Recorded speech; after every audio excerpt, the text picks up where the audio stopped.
totalmente estéril, libre de ¿qué? De ADN.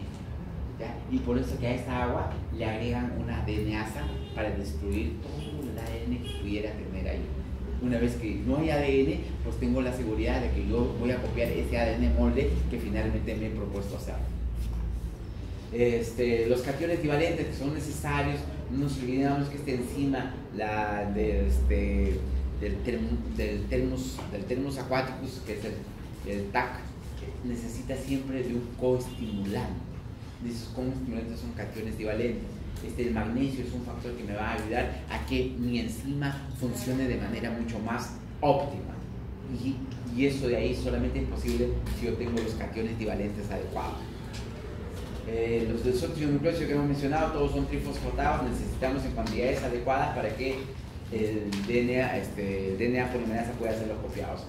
¿Necesito soluciones amortiguadoras para este PCR? Sí. Necesito mantener un pH adecuado, necesito las sales necesarias que son indispensables para este proceso. Los oligonucleótidos que hemos mencionado, que son secuencias cortas de ADN que sirven como un punto de inicio para la replicación del ADN. Estos oligonucleótidos son los que finalmente van a constituir los primers. El TAC polimerasa, hemos mencionado que fue aislada en el año 76. Gracias a esto es la que finalmente la técnica funcionó. Muris no hubiese podido desarrollar su técnica de PCR si finalmente no hubiese años previos se hubiese identificado esta bacteria Thermus aquaticus. Recuerda que él lo describe el año 83, ya para eso ya habían pasado varios años que se había descubierto esta estructura que existía dentro de esta bacteria.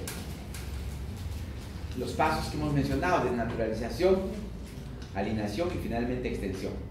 Esto es una de DNA que finalmente el motivo de estudio se desnaturaliza y a eso aparece la alineación, y esta alineación implica la presencia de primers, y la elongación ya es acción del ADN polimerasa. Pero eso va ocurriendo en tiempos. Esto es un ciclo de replicación, y en este ciclo de replicación ustedes notan que las temperaturas van cambiando. De 94 grados centígrados baja a 55 grados centígrados, se copia a 72 grados centígrados, nuevamente se eleva para que desnaturalizar nuevamente la molécula, para nuevamente bajar y se produce el copiado, se termina el copiado y finalmente nuevamente se desnaturaliza. Se copia, se alinea, se calienta, se desnaturaliza, se alinea y se copia. Y se vuelve a desnaturalizar, se vuelve a alinear y se copia. Todo esto es un proceso cíclico que el aparato lo está haciendo de manera continuada y secuenciada. Esto de acá son los análisis que se han podido observar como producto de la amplificación del PCR convencional. Son los elementos asociados a la identificación de moléculas que se extrae de las algas marinas, que son un polímero, es un polisacario que finalmente nos sirve para hacer el copiado e identificación de las diferentes ADN que se han hecho. Ustedes han observado en algún momento cómo es el trazo, porque cuando ustedes han podido observar, cuando tienen la necesidad de decir, caramba, esta persona que yo quiero reconocer si es familiar mío o no es familiar mío, en caso de paternidad, sospechar que es su hijo o no es su hijo, lo que se hace justamente es en gel de agarosa para hacer la secuencia de mi molécula del ADN versus la molécula del individuo que yo quiero comparar. Y cuando comparo, ahí está la distribución, y esto se saca de las algas marinas. Esto es un colorante que finalmente nos va a ayudar a ilustrar las presencias de estas bases nitrogenadas en los medios de estudio que se van haciendo. Esta es la radiación ultravioleta, es súper importante porque no nos olvidemos, doctores, de que los eventos asociados al ADN tienen mucho que ver con cambios en relación a la estructura del ADN por exposición a radiación ultravioleta. La radiación ultravioleta me produce daño del ADN y eso me genera una mutación y eso me puede generar una proliferación. Estamos hablando de ¿qué? De eventos oncológicos. Finalmente, esa proliferación me está generando un melanoma. Esto de acá, yo puedo de todas maneras evitarlo al no exponerme a esto, pero yo puedo de todas maneras también secuenciar esta secuencia de ADN de mi melanoma y establecer qué parte de mi ADN es el que ha cambiado en esta secuencia que se está proliferando de manera persistente. Hay técnicas de PCR en tiempo real que se utiliza con este tipo de termociclador. Vamos viendo algunos detalles finales en relación a las ondas de hibridación. ¿A qué llamamos las ondas de hibridación? Las ondas me van a permitir a mí establecer y cuantificar ADN, ARN o, en su defecto, proteínas. Ustedes recuerdan, si yo tengo un ELISA positivo, ¿qué es lo que voy a utilizar para confirmar si esta persona tiene o no tiene el HIV? Western blot, correcto. Y el Western blot es una sonda. Es una sonda de identificación que me está identificando. Me está identificando proteínas virales. En este caso ya identifico el Western blot que me identifica la proteína viral. Pero hay otras sondas que me van a identificar, el North blot y el South blot me identifican otro tipo de estructura. Unos me identifican el ADN, otros me identifican el ARN, pero el Western blot me identifica las proteínas. Y estas sondas son sondas específicas para una determinada secuenciación. Estas sondas se construyen dependiendo de qué es lo que yo quiero identificar. Entonces yo he identificado la secuencia de mi ADN, de mi partícula viral, y establezco una sonda. ¿Esa sonda qué cosa es? La identificación de esa partícula viral. Muy bien, cuando yo intento buscar en una muestra de sangre, lo que estoy buscando es justamente el código de información que me genera esta partícula viral. Recuerden que el código de información está en el ADN y ese ADN necesita transcribir información y finalmente esa sonda es el complemento de esa información. Lo que hago es voy a marcar radiactivamente las moléculas de mi nitrógeno y con eso voy a reconocer una sonda complementaria, la que se adhiere a eso. Finalmente eso me da seguridad de que hay una estructura semejante en ese sitio de estudio. Con eso yo puedo confirmar que la persona sí tiene esa sospecha que yo pudiera haber tenido. Entonces estas sondas son sondas que se van a construir en base a modelos o estructuras reconocidas. Hay diferentes formas de hacer construcción dependiendo que yo estoy estudiando proteínas, estoy estudiando ARN o estoy estudiando ADN. Hay sondas que se van a unir directamente a la molécula del ADN y esto de acá nos va a permitir un código de lectura diferente. Veamos algunos tipos relacionados a este equipo de amplificación. Antes ya les comentaba en relación al termociclador. El termociclador es el equipo que me va a permitir a mí hacer todos estos eventos que le hemos mencionado. Y hay algunas relacionadas a ese mismo equipo termociclador que van a identificarlo en tiempo real lo que está ocurriendo y con pequeñas variantes pero hacen lo mismo. Esto de aquí yo puedo tener como cualquier código de lectura que se está generando de manera rápida. Voy a tener curvas que van a elevarse de una línea basal inexistente que yo no lo podía reconocer. En poco tiempo voy a empezar a reconocerlo de manera rápida, ¿no? Que esa es el fase de crecimiento exponencial. Le decía, de 2 pasan a 4, de 4 a 8, de 8 a 16, de 8 a 32, 64, 120, 128 y sigue su crecimiento. Estamos hablando de un crecimiento rápido y esta es la curva de crecimiento exponencial en relación al resultado de cuantificación que se está haciendo. Estas son las diferencias entre una reacción en cadena convencional versus una reacción en cadena de la polimerasa en tiempo real, cada una de las características que lo diferencian. Si nosotros quisiéramos hablar un poquito más sobre el sonda, vamos a hablar de esos pequeños detalles adicionales. Necesito para eso que tiene que haber especificidad, tiene que haber una secuencia que me identifique aquí a la enzima que está siendo utilizado para este caso de esta reacción. Necesito conocer los terminales, los sitios de restricción. Vamos a ver este pequeño detalle. Cuando yo hablo de secuencias palindrómicas, se refiere a una secuencia de lectura que yo lo puedo hacer en sentido de derecha a izquierda o de izquierda a derecha. ¿Recuerdan los números capicúas? ¿No? Sí. 121 y lo voy a leer en ambos sentidos. 242 lo voy a leer en ambos sentidos, exactamente igual. Y aquí, cuando yo hablo de secuencias palindrómicas, también quiere decir que lo voy a leer en la misma secuencia. Y digo, esta secuencia, guanina, adenina, adenina, timina, timina, timina, citosina. Mira, acá estoy leyendo guanina y aquí leo guanina. Aquí leo adenina, aquí leo adenina, adenina, adenina, timina, timina, timina, timina, citosina, citosina. Es una secuencia palindrómica. Yo lo leo en ambos sentidos exactamente igual. Esas secuencias palindrómicas son importantes porque las endonucleasas de restricción lo que reconocen son secuencias palindrómicas. Reconocen secuencias palindrómicas y una vez que lo reconocen las secuencias palindrómicas pueden romper la secuencia en esta forma, como terminales adhesivos, o pueden romperlo en toda la extensión como terminales pulidos. Esto, por ejemplo, está haciendo esta enzima, que es una endonucleasa de restricción de otra bacteria. Esta es una secuencia de otra bacteria, el talc, ¿no? De otra bacteria, el Estreptococcus aquaticus. Hace este corte. Pero fíjense lo interesante es esto de acá. Esto, a veces es importante ver hacer endonucleasa de restricción.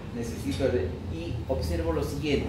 Fíjense la gran cantidad de enzimas identificadas que hemos empezado a reconocer que proceden de diferentes bacterias, Escherichia coli, Bacillus, Diplococcus, Anemófilos, que tienen estas enzimas de restricción que finalmente están reconociendo sitios de reconocimiento. Reconocen estos sitios y los rompen. Reconocen estos sitios y los rompen. Igual aquí, igual aquí. O sea, en la molécula del ADN reconocen sitios y en ese momento rompen esos sitios. Y tengo una larga lista que no termina ahí, ¿no? Y esto de acá es lo que yo les comenté, que es la endonucleasa de restricción, que es el Thermophilus aquaticus, que resistía a los cambios de temperatura. Pero reconoce también un sitio y lo va a cortar en esa secuencia. Y tengo las mismas secuencias en relación a otro tipo de virus. Y una larga lista en relación a eso. Finalmente, ¿qué es lo que quiero decirles? Que estas secuencias, llamadas secuencias palindrómicas, van a ser cortadas. Por ejemplo, le estoy poniendo esta enzima de Thermophilus aquaticus. ¿Qué es lo que está haciendo? Va a cortar a la molécula en sitios adhesivos. Yo tengo esta molécula ADN de mi interés, tengo esta molécula que es el otro fragmento del ADN. Corto esto de acá, y como estoy cortando en esta secuencia, esta misma enzima corta exactamente igual a esta enzima en la misma secuencia que ha cortado a esta. Y como ha cortado esta, esto de aquí es exactamente complementario a este de acá, y al final se juntan los dos. Se juntaron los dos y ya tengo acoplado mi molécula que yo quiero estudiar. Pero primero roto un fragmento de mi ADN en secuencias exactamente iguales y los voy a juntar. Y eso es lo que voy a estudiar. Finalmente utilizo DNA ligasas, formo los enlaces y al final tengo una nueva molécula en la que yo voy a estudiar este ADN que es de mi interés. Justo en la clonación de ADN hay una serie de hechos que finalmente se están desarrollando, que es en relación a vectores que se están usando para este tipo.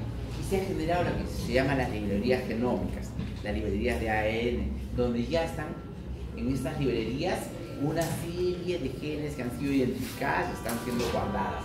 Estas librerías genómicas hoy día existen y finalmente en algún momento ya van a empezar a utilizarse para algún tipo de eventos. ¿Qué características, vuelvo a repetir, debemos tener en relación al PCR? Construcción del primer, desnaturalización, alineación y extensión de la molécula. Esto de aquí, de manera gráfica, lo vuelvo a repetir, es separación del ADN. Una vez que tengo separación, los primers, y una vez que tengo los primers, secuenciación. Esto está ocurriendo de manera repetitiva. Estas son las ventajas que hemos mencionado en relación a la técnica del PCR. Estas son las zonas que yo les hablaba y les decía, son secuenciaciones de ADN conocidos para un determinado propósito que yo quiero identificar. ¿Cómo voy a identificar? Les decía, Soderblom, lo que Soderblom me identifica es ADN. Pero además de eso, yo tengo el Norderblom que me identifica ARN mensajero. Y tengo el Westerblot que me identifica proteínas. Entonces, cada uno de ellos me está identificando una opción diferente. Con el Soderblot yo determino, por ejemplo, paternidad. Paternidad de los padres que no reconocieron a sus hijos. Con un sondeo de Soderblot voy a identificar las cargas de ADN que finalmente puedan tener en cada uno de ellos. Esto es un interesante objetivo para identificar secuencias. Esto es una secuencia de casos que se van dando y finalmente las enzimas de restricción se van generando en base a ellos. En los escasos minutos que les voy a comentar, estos son 3 investigadores que le dieron el premio Nobel de Medicina por sus hallazgos interesantes en relación a cómo funcionaba la célula en relación a un factor llamado factor relajante derivado del endotelio, que finalmente demostraron que finalmente era el óxido nítrico. Este es en la Academia Sueca, donde reciben el premio Nobel, y yo tuve el gusto de conocerlo en su centro de trabajo, al doctor Robert Furgos, donde elaboraba, lamentablemente falleció hace 2 años ya, el doctor.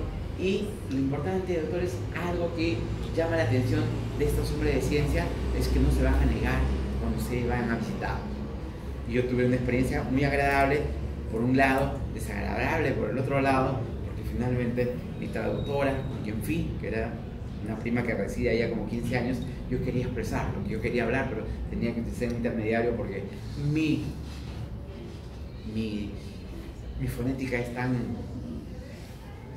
bueno, para hacerme entender tan pésimo, y finalmente no me entendíamos, ¿no? Pero lo cierto es que este doctor, con la envergadura que tenía de ser premio Nobel de Medicina, exactamente le habían dado premio de medicina 4 o 6 años antes que yo llegara, pues caramba, me recibió en el acto, el mismo día. Yo pensé sacar cita, de repente me iba a dar un mes, o de repente nunca me recibía, y me recibió, me llevó a su oficina, conversamos con él un largo trecho de media hora. El asunto, doctores, es de que no hay un límite que ustedes se pueden poner si ustedes deciden hacerlo, ¿ya? Pero para eso hay que buscarlo, ¿no? Las cosas no vienen solo, hay que buscarlo, hay que meterse, hay que introducirse, hay que ver la forma de buscar un camino que me permite llegar a eso. Pero si ustedes tienen en mente claro, es una experiencia personal que yo con toda seguridad ustedes lo pueden reproducir, y probablemente con mucho mejor éxito. Pero mi recomendación es tengan la posibilidad de practicar su inglés de manera fluida. A mí solamente me interesó de manera equivocada solamente dedicarme a leer, entender y leer, pero eso no es todo. Hoy por hoy necesitamos tener un flujo de comunicación mucho más abierto. Me hubiese encantado hablar de él directamente con sus trabajos, que lo había leído ya, pero tenía un factor limitante que era la comunicación. Pero doctores, esto de acá les traigo como una experiencia personal para que ustedes también en algún momento se sientan motivados en esta faena de querer buscar horizontes diferentes. Su ciclo no termina aquí, esto de acá es un peldaño. Sus horizontes debe ser mucho más allá, pero eso cada uno de ustedes lo debe tener en cuenta.